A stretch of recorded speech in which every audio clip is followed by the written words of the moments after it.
Hello નમસ્કાર વિદ્યાર્થી મિત્રો, દરેકનું હાર્દિક સ્વાગત છે મિત્રો। ધોરણ 9 વિષય છે ગુજરાતી, જેની અંદર પાઠ નંબર 4 ગોપાળ બાબા। મિત્રો સૌથી સંપૂર્ણ સોલ્યુશન આ વિડીયોમાં કરવાના છીએ। તે પહેલા ચેનલમાં નવા છો તો ફટાફટ ચેનલ સબસ્ક્રાઇબ કરી તમારા તમામ મિત્રોને પણ વિડીયો શેર કરી દેશો। ચાલો શરૂ કરીએ। જોઈએ મિત્રો પ્રશ્ન 1। પ્રશ્નની નીચે આપેલા વિકલ્પોમાંથી સાચો વિકલ્પ પસંદ કરી ખરાની નિશાની કરો। જેમાં પહેલો વિકલ્પ છે, આ તમારી પડખીને દીપડા ન રંજાડે તોય ઘણો છે। આ વાક્ય કોણ બોલે છે? તો મિત્રો આ વાક્ય ગોપાળ દાસ એટલે કે ગોપાળ બાપા બોલે છે। ઓપ્શન સી સાચું બનશે। ત્યારબાદ છે બીજા નંબરે વિકલ્પ છે, મહારાજા સયાજીરાવમાં કઈ શક્તિ હતી? તો માણસને પારખવાની એમનામાં શક્તિ હતી। જોઈએ વિકલ્પ નંબર 3। તુલસી શ્યામ જવા આવવાના માર્ગે શિવાલય કોણે બંધાવ્યું હતું? તો ઓપ્શન બી આવશે મિત્રો, પેશવા સરકાર। ત્યારબાદ વિકલ્પ નંબર 4 અને અંતિમ વિકલ્પ છે, ગોપાળ બાપા શાનો વેપાર કરવા ઈચ્છતા હતા? તો ગોપાળ બાપા મિત્રો ઓપ્શન ડી એટલે કે હરિ નામનો વેપાર કરવા ઈચ્છતા હતા। વધીએ પ્રશ્ન 2 તરફ, જેની અંદર કારણ આપો। જેમાં પહેલું છે, ગોપાળ બાપાએ શિવાલયની પૂજા કરવાની ના પાડી દીધી, કારણ કે? તો જોઈએ ઉત્તર। તો કે ગોપાળ બાપાએ શિવાલયની પૂજા કરવાની ના પાડી દીધી કારણ કે તેઓ એમ માનતા હતા કે આપણે સૌ મૂર્તિઓ જ છીએ, આ મૂર્તિઓને રહેવાની જગ્યા નથી મળતી, ત્યાં વળી પથ્થરની મૂર્તિઓ ક્યાં પધરાવવી। ત્યારબાદ પ્રશ્ન 2, જેની અંદર ગોપાળ બાપા સિંગોડા નદીના કોતરો ખરીદવા ઈચ્છતા હતા, કારણ કે? જોઈએ ઉત્તર।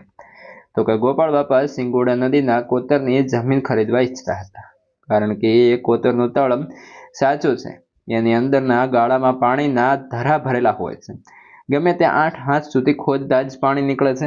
આ જમીન વિશેષ પ્રકારની છે, એ સિંગોડા નદીના પાણીના મારને કોઈક રીતે રોકીએ તો આ કોતરોમાં બનારસી લંગડો પાકે અને ગરીબોના અમરફળ જેવા બોર ઢગલે ઢગલા ઉતરે એમ છે। જોઈએ પ્રશ્ન 3। નીચેના પ્રશ્નોના 7-8 વાક્યોની અંદર આપણે જવાબ આપવાના રહેશે।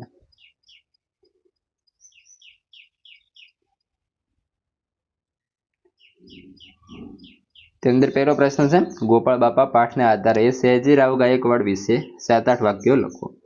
જેમાં પહેલું છે, મહારાજા શ્રીમંત સયાજીરાવ ગાયકવાડની ગોપાળ બાપા સાથેની વાતચીત દરમિયાન જ્યારે ગોપાળ બાપા તમારી પડખેના દીપડા ન રંજાડે તોય ઘણો છે એમ સયાજીરાવ કહે છે, ત્યારે પોતાના સૈનિકો વિશે ઘસાતું બોલનાર ગોપાળ બાપા કોઈ ઠપકો કે સજા આપતા નથી।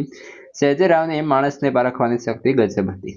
ગોપાળ બાપા પ્રમાણિક અને નિષ્ઠાવાન છે એમ જાણે સયાજીરાવ ગાયકવાડે એમને કોતરની જમીન લખી આપી, ઉપરાંત ખેતી આ તરફથી મદદની ખાતરી આપી। ગોપાળ બાપાએ અપુજ મંદિરનો બંદોબસ્ત કરવાની ના પાડી, તો પણ એમણે એ વાતનું માઠું નથી લાગતું, પણ મૂર્તિના નામે ત્યાં સૌને આશરો મળે એવું સૂચન કરે છે। એમાં સયાજીરાવની વિનમ્રતા દેખાય છે।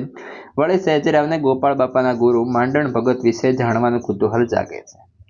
માંડણ ભગતનું ઉમદા ચરિત્ર જાણીને સયાજીરાવ ગાયકવાડ વાહ બોલી ઉઠે છે। આમ સયાજીરાવ ગાયકવાડ માણસ પારખું, ઉદાર, નમ્ર તેમજ પ્રજાવત્સલ રાજપુરુષ હતા।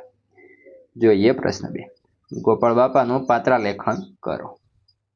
જોઈએ ઉત્તર। ગોપાળ બાપા નિષ્ઠાવાન, નીડર અને મહેનતુ ખેડૂત હતા। મહારાજા સયાજીરાવ ગાયકવાડ સાથે વાતચીત દરમિયાન એમની માન્યતા રાખે છે, પણ પોતાના વિચારોને એ નીડરતાથી સયાજીરાવ પાસે રજૂ કરે છે। ગોપાળ બાપાએ સયાજીરાવને સૂચન કર્યું હતું કે કોતરની જમીન પર સિંગોડા નદીના પાણીના મારને રોકી શકાય તો ત્યાં બનારસી લંગડો, કેરી અને ગરીબો માટે અમરફળ જેવા બોર ઢગલે ઢગલા ઉતર્યા છે। આ સૂચનમાં એમનું ખેતી વિશે જ્ઞાન અને ગરીબોનું ભલું કરવાની ભાવના દેખાય છે।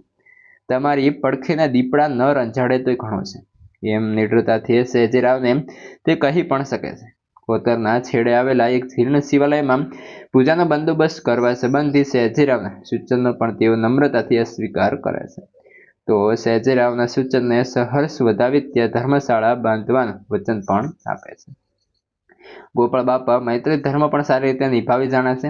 એમાં ક્યાંય દિલચોરી નહીં, ક્યાંય સ્વાર્થ વૃત્તિ નહીં, ક્યાંય બેવફાઈ પણ નહીં। ગુરુ માંડણ ભગતની આજ્ઞાથી હરિનામનો જ વેપાર કરનાર ગોપાળ બાપા એક નિસ્વાર્થ, પરોપકારી અને સાચા સમાજસેવક હતા।